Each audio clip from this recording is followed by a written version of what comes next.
வாழ்க வையகம், வாழ்க வையகம், வாழ்க வளமுடன். அருள் தந்தை வேதாத்ரி மகரிஷி அவர்களின் நாள் ஒரு நற்சிந்தனை. நவம்பர் மாதம் 20ஆம் தேதி. தலைப்பு: பயிற்சியும் தேர்ச்சியும்.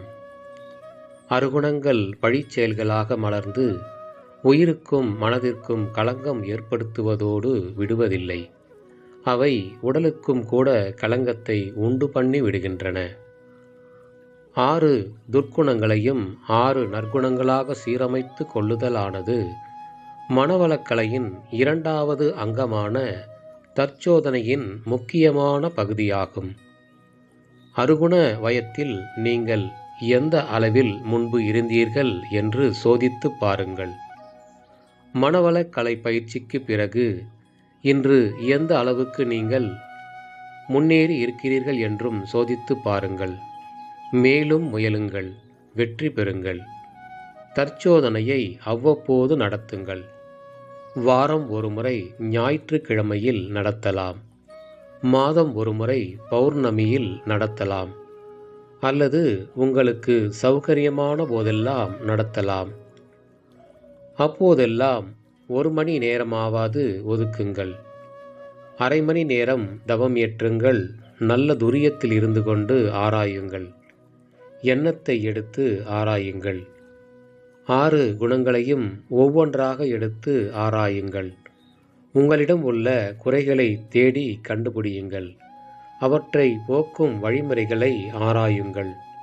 குறைகள் நீங்குவதற்குரிய தெளிவான உறுதியான சங்கற்பங்களை இயற்றுங்கள்.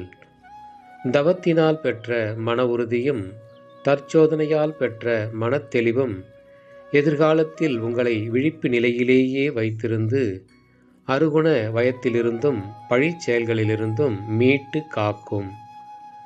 கடந்த காலத்தில் நடந்தேறிவிட்ட பழிச்செயல்களை கூட ஒவ்வொன்றாக தற்சோதனையில் எடுத்து ஆராயுங்கள். அவற்றுக்கு இப்போது பரிகாரம் செய்துவிட முடியுமானால் உடனே செய்வதற்கான ஏற்பாடுகளை திட்டமிட்டு செய்யுங்கள். பரிகாரம் செய்து இன்று சரி செய்ய முடியாத பழிச்செயல்களானால் பாதிக்கப்பட்டவர்களிடம் மானசீகமாக மன்னிப்பு கேட்டுக்கொள்ளுங்கள்.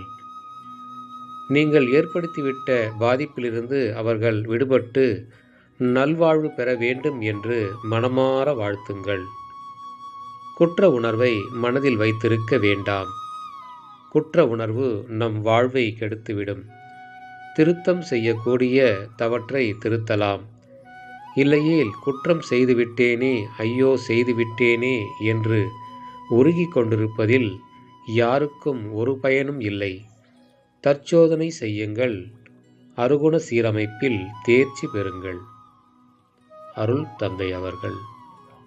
வாழ்க வளமுடன்.